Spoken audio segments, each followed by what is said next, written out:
Okay. Uh, Hi everyone. Today we are going to see pie charts. So നമ്മളിവിടെ discuss ചെയ്യുന്നത് ഒരു pi ചാർട്ടാണ്. ആ pie chart ഇവിടെ coffee പ്രൊഡക്ഷൻ്റെ കാര്യമാണ് പറയുന്നത്. Coffee production, coffee consumption and the profit distribution around the world. ഈ മൂന്ന് കാര്യങ്ങളാണ് നമുക്കിവിടെ തന്നെ. നമ്മുടെ ടാസ്കിനകത്ത് നമുക്ക് പറഞ്ഞേക്കുന്ന കുറച്ച് കാര്യങ്ങൾ നമ്മൾ ശ്രദ്ധിക്കാനുള്ളത്. അക്കാഡമിക് ടാസ്ക് 1 2 തരം നമുക്ക് ടാസ്കുകളുണ്ട്. ഒരു ടൈപ്പ് എന്ന് പറയുന്നത് നമുക്ക് നമ്പർ കമ്പാരിസൺ ഉള്ളതാണ്. 2 എന്ന് പറഞ്ഞാൽ നമ്പർ കമ്പാരിസൺ ഇല്ലാത്തതാണ്. അപ്പോൾ ഒരു ടൈപ്പ് നമ്പർ കമ്പാരിസൺ ഉള്ളത് എന്ന് പറയുന്നത് ഏതൊക്കെയാണെന്ന് വെച്ചാൽ നമുക്ക് bar graph, line graph, table, pie chart, ഈ 4 സാധനങ്ങൾ. അപ്പൊ ഈ പൈ ചാർട്ട് ഏതിനകത്ത് വരുന്നു? നമ്പർ കമ്പാരിസൺ ഉള്ളതിനകത്ത് വരുന്നു. നമ്പർ കമ്പാരിസൺ ഉള്ള ഒരു ചാർട്ടാണ് പൈ ചാർട്ട് എന്ന് പറയുന്നത്. അപ്പൊ എന്താണ് ഈ നമ്പർ കമ്പാരിസന്റെ ബുദ്ധിമുട്ട്? So number comparison, classical line graph, classical bar chart, pie chart, table എന്നൊക്കെ പറയുന്നത് ക്ലാസിക്കൽ ചാർട്ട്സ് എന്ന് പറയും. അപ്പൊ എന്താണ് ഇതിന്റെ ബുദ്ധിമുട്ടെന്ന് പറഞ്ഞാൽ ഇതിനകത്ത് കണക്കുകളുണ്ട്, മാത്ത് ഉണ്ട്. അപ്പൊ മാത്ത്, സ്റ്റാറ്റിസ്റ്റിക്കൽ കമ്പാരിസൺ ഇവിടെയുണ്ട്. നമ്മളൊരു പിക്ചർ വരുന്ന ഒരു പ്രോസസ് ഡയഗ്രാം വരുമ്പോൾ ഒരു കാരണവശാലും നമ്മൾ ഇങ്ങനെ കിടന്ന് ബുദ്ധിമുട്ടേണ്ട കാര്യമില്ല. അപ്പൊ നമുക്കിവിടെ ബുദ്ധിമുട്ടുള്ളതെന്ന് പറഞ്ഞു കഴിഞ്ഞാൽ എന്താണ്, ഈ ചാർട്ടുകളിൽ നമുക്ക് തന്നിട്ടുള്ള ഈ നമ്പേഴ്സ് കമ്പയർ ചെയ്യണം. ഇതാണ് നമ്മൾക്ക് ഇവിടെയുള്ള ഏറ്റവും വലിയ വെല്ലുവിളി എന്ന് പറയുന്നത്. അത് കൃത്യമായിട്ട് കമ്പയർ ചെയ്യണം, അത് കൃത്യമായിട്ട് ഗ്രൂപ്പ് ചെയ്യണം, കൃത്യമായിട്ട് പ്രസന്റ് ചെയ്യണം, പാരഗ്രാഫിൽ ഓർഡർ ആയിട്ട് എഴുതണം. അത് ഏകദേശം 150 വേർഡ്സ് മിനിമം വരണം. അത് ഏകദേശം 200 വേർഡ്സിൽ താഴെ നിൽക്കുകയും വേണം. 20 മിനിറ്റ് കൂടുതൽ എടുക്കാനും പാടില്ല. 20 മിനിറ്റ് കൂടുതൽ എടുത്തു കഴിഞ്ഞാൽ ടാസ്ക് 2വിനുള്ള നമ്മുടെ സമയം കുറഞ്ഞോളൂ. അപ്പൊ ടാസ്ക് 2വിന് ഏകദേശം 40 മിനിറ്റ് ഉള്ളത് ഇപ്പൊ ഇവിടെ 25 മിനിറ്റ് എടുത്തു കഴിഞ്ഞാൽ അവിടെ 35 മിനിറ്റ് നമുക്ക് കിട്ടുകയുള്ളൂ. അതുകൊണ്ട് നമ്മൾ ഇത് 20 മിനിറ്റിനകത്ത് വെച്ച് തന്നെ ഫിനിഷ് ചെയ്യണം. 150 വേർഡ് മിനിമം എഴുതുകയും വേണം. അതിൻ്റെ ഇടയ്ക്ക് നമ്മൾ ഇതെല്ലാം അബ്സോർബ് ചെയ്ത് ഓർഡർ ചെയ്ത് ഈ ഫിഗർ കമ്പയർ ചെയ്ത് പാരഗ്രാഫായിട്ട് ഗ്രൂപ്പ് ചെയ്യുകയാണ്. So this is A challenging task actually.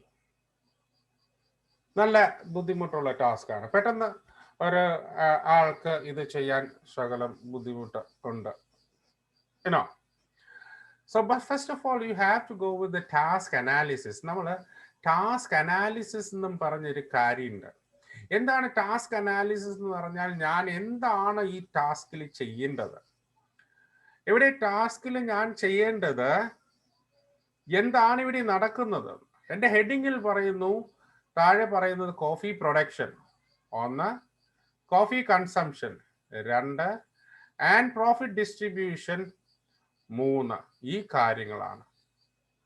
അപ്പൊ ഞാൻ വ്യക്തമായിട്ട് എന്താണ് പിക്ചർ എന്ന് അനലൈസ് ചെയ്യണം. അതിനാണ് ടാസ്ക് അനാലിസിസ് എന്ന് പറഞ്ഞത്. 25% മാർക്ക് നിങ്ങൾക്ക് നിങ്ങളുടെ റൈറ്റിംഗ് ടാസ്ക് 1ന്റെ 25% മാർക്ക് ഈ ടാസ്ക് അനാലിസിസിലാണുള്ളത്. അപ്പോ എന്താണ് ടാസ്ക് അനാലിസിസ് എന്ന് നോക്കാം. നമ്മൾ എന്താണ് ഇപ്പൊ ഞാൻ പറഞ്ഞേക്കുന്നത് കോഫി പ്രൊഡക്ഷൻ. നേരെ വരിക, കോഫി പ്രൊഡക്ഷനിലേക്ക് വന്നു. ആ കോഫി പ്രൊഡക്ഷന്റെ ഗ്രാഫിൽ നോക്കുമ്പോൾ നമുക്ക് കാണാൻ പറ്റുന്നു ഇത് എന്താണ്, 44%. ആ നീല കാണുന്നത് സൗത്ത് ആഫ്രിക്ക. അപ്പൊ സൗത്ത് ആഫ്രിക്കയാണ് 44% കോഫി പ്രൊഡ്യൂസ് ചെയ്യുന്നത്. ഇത് ടെൻസ് ഏതാണ്? Present tense. കാരണം ഒരു കഴിഞ്ഞ കാര്യത്തെക്കുറിച്ച് പറയുന്നില്ല, ഫ്യൂച്ചർ കാര്യത്തെക്കുറിച്ച് പറയുന്നില്ല. അങ്ങനെ ഉണ്ടെങ്കിൽ ഞാൻ ഏത് ടെൻസാ ഉപയോഗിക്കുന്നത്? പ്രസന്റ് സിമ്പിൾ പ്രസന്റ് ടെൻസ് ആണ് ഉപയോഗിക്കുന്നത്, സിമ്പിൾ പ്രസന്റ് ടെൻസ് ആണ് ഉപയോഗിക്കുന്നത്. അപ്പൊ ഏതെങ്കിലും ഒരു ടൈം ഫ്രെയിം പറഞ്ഞിട്ടുണ്ട്, ആ ടൈം ഫ്രെയിം നമ്മളുടെ ഇപ്പോഴത്തെ ടൈം ഫ്രെയിമിന് മുമ്പാണെങ്കിൽ എനിക്ക് പാസ്റ്റ് ടെൻസ് ഉപയോഗിക്കാം.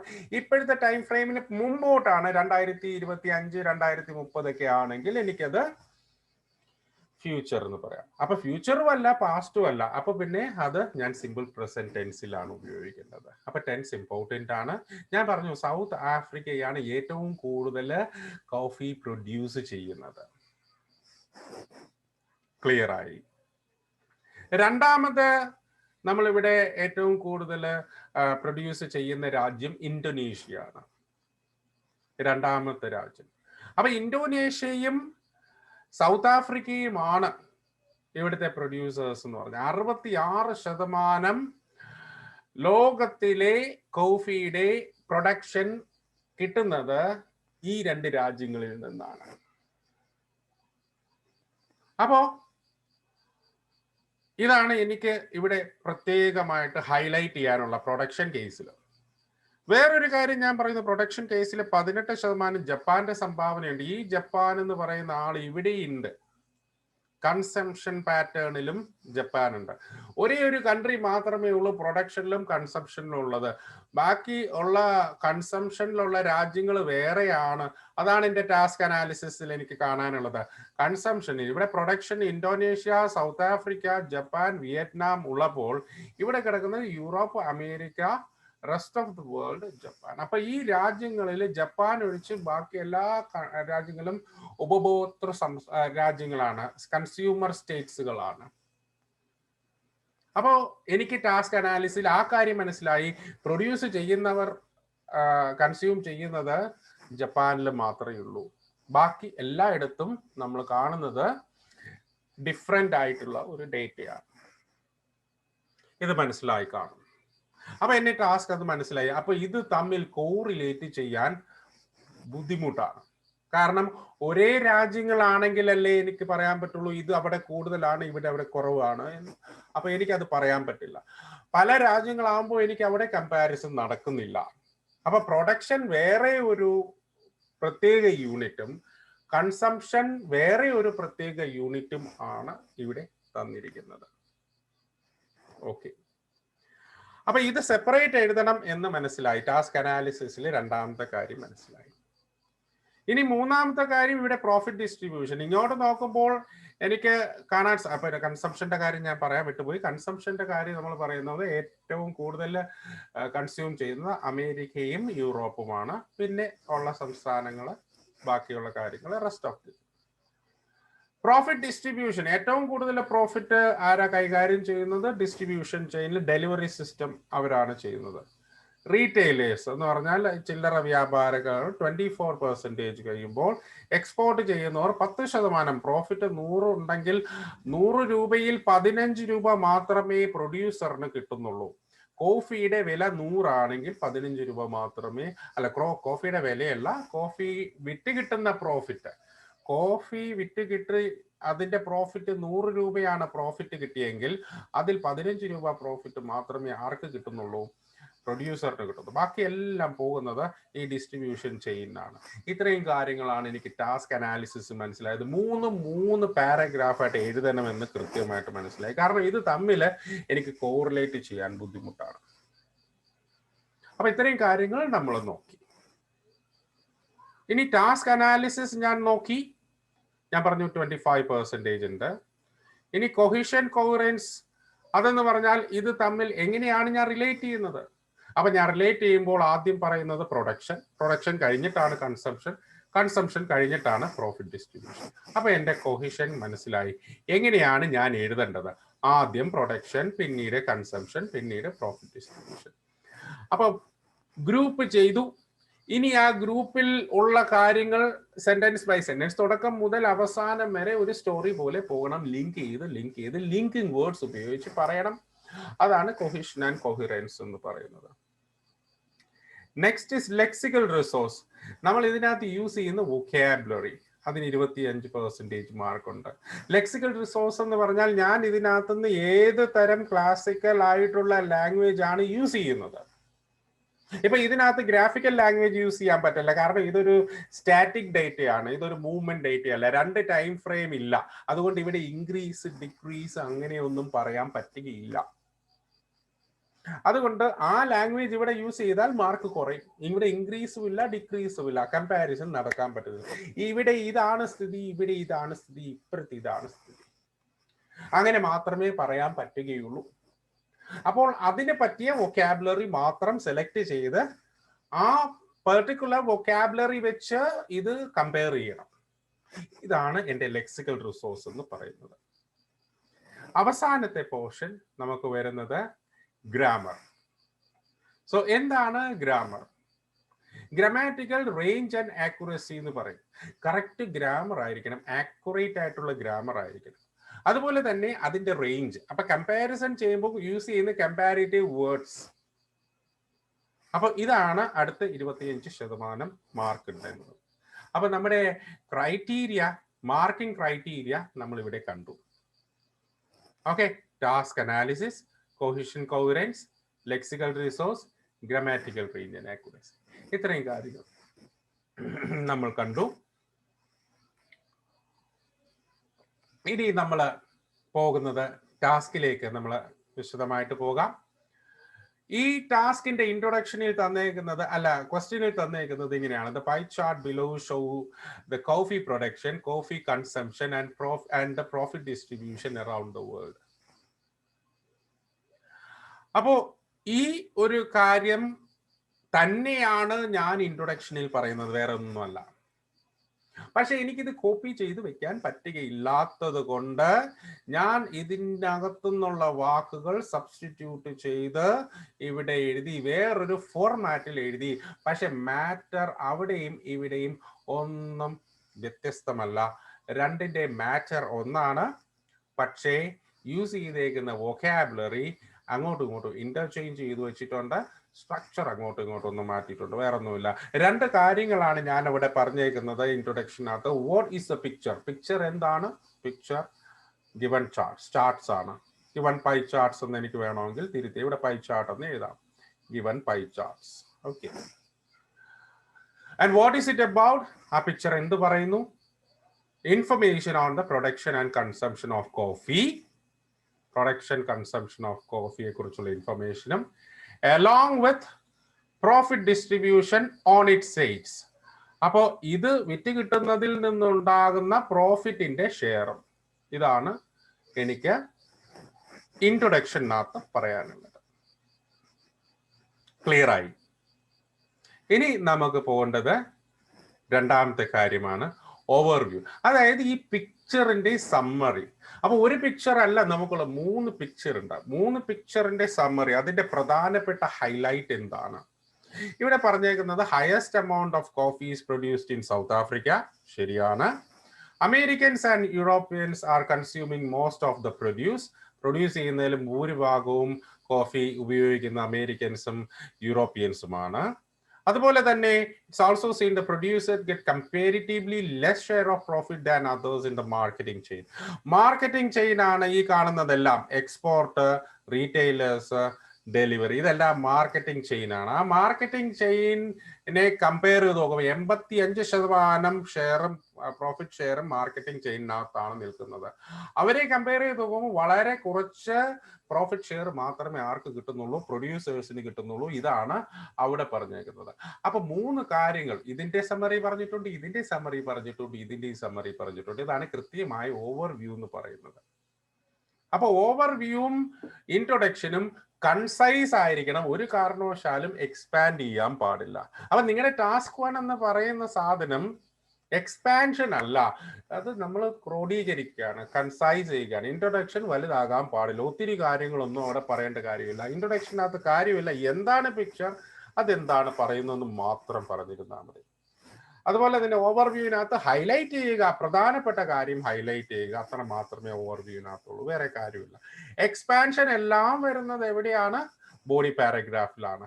അപ്പോൾ ഞാൻ ഇവിടെ 3 ഹെഡുകളായിട്ട് ഇതിനെ തരം തിരിച്ചിരിക്കുന്നു. Turning to the production, turning to the consumption, regarding profit distribution. അപ്പൊ 3 പാരഗ്രാഫിനും ഞാൻ ഇവിടെ ഹെഡിങ് പോലെ കൊടുത്തിട്ടുണ്ട്, ഫ്രേസ്. ആ ഫ്രേസിൽ നിന്ന് എനിക്ക് എക്സാമിനറിന് മനസ്സിലായി ഞാൻ എന്താണ് ആ പാരഗ്രാഫിൽ പറയാൻ പോകുന്നത്. വളരെ കൃത്യമായ ഐഡിയ ഞാൻ എക്സാമിനറിന് കൊടുത്തു. ഞാൻ എന്താണ് ആ പാരഗ്രാഫിൽ പറയാൻ പോകുന്നത്. എന്താണ് പറയാൻ പോകുന്നത്? ഞാൻ പറയാൻ പോകുന്നത് ഇതാണ്: the major shares come from South Africa and Indonesia.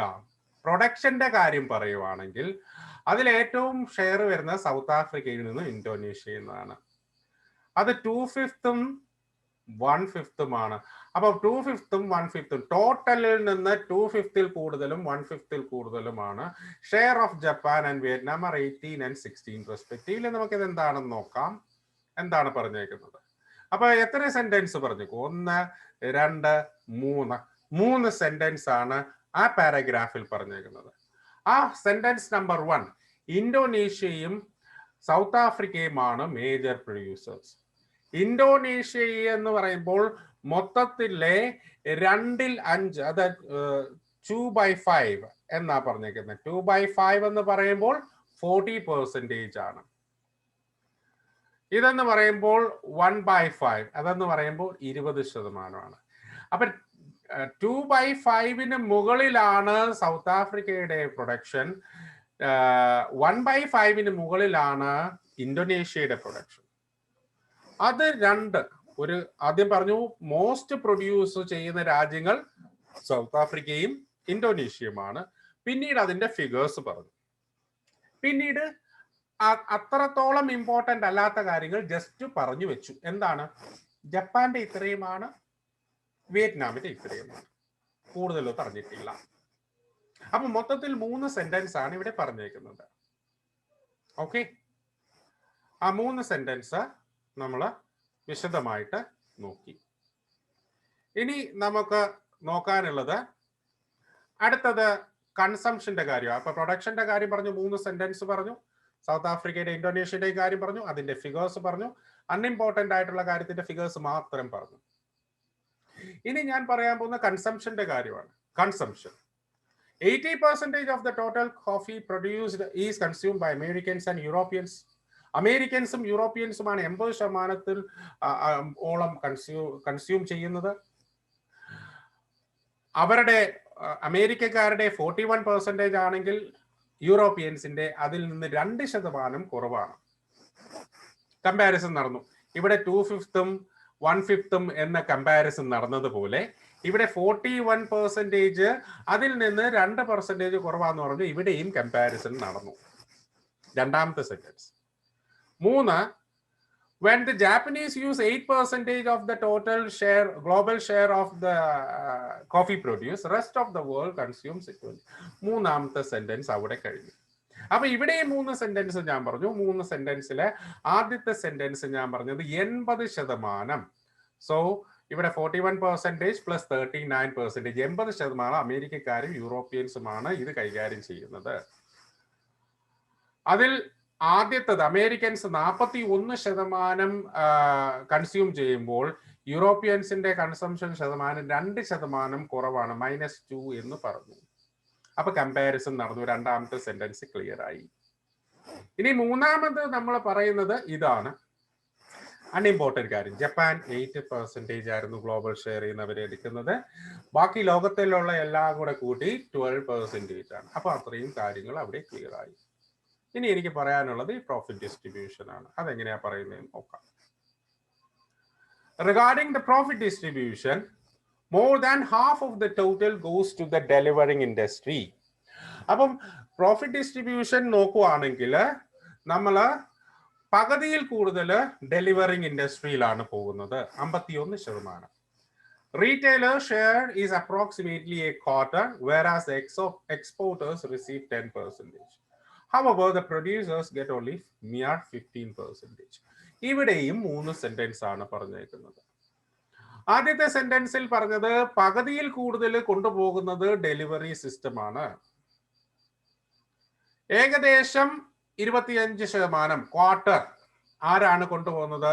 25% ആണ് ക്വാർട്ടർ എന്ന് പറയുന്നത്. അത് ആര് കൊണ്ടുപോകുന്നു? എക്സ്പോർട്ടേഴ്സ് കൊണ്ടുപോകുന്നു. 10% എക്സ്പോർട്ടേഴ്സിന്റെ വിഹിതമാകുന്നു പ്രോഫിറ്റിന്റെ.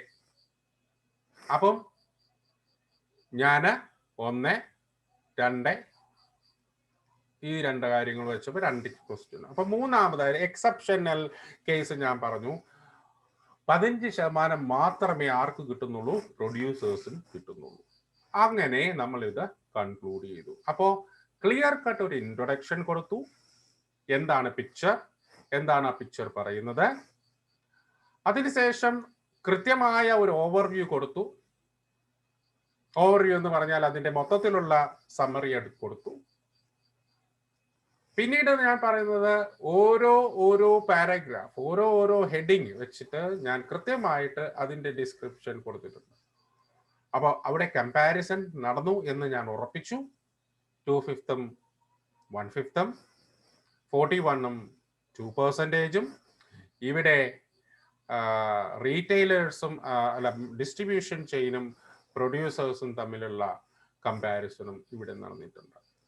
അപ്പോൾ നമ്മുടെ ഓവറോൾ പിക്ചർ ഇവിടെ ക്ലിയർ ആയി. ഇതാണ് ഒരു പൈ ചാർട്ട് നമ്മൾ ചെയ്യുമ്പോൾ നമ്മൾ നോക്കേണ്ടത്. Task analysis, cohesion coherence. Task analysis നമ്മൾ ആദ്യം കണ്ടു. കൊഹിഷൻ കോഹറൻസ് ഇതെല്ലാം തമ്മിലുള്ള linking words and lexical resource. ഇവിടെ യൂസ് ചെയ്തിരിക്കുന്ന വൊക്കാബുലറി വളരെ ഇമ്പോർട്ടൻ്റ് ആണ്. And last one is grammar. കൃത്യമായ ഗ്രാമർ, പഞ്ച്വേഷൻസ് എല്ലാം കൃത്യമായിട്ട് നമ്മളിവിടെ യൂസ് ചെയ്തിട്ടുണ്ട്. So that's it. Thank you.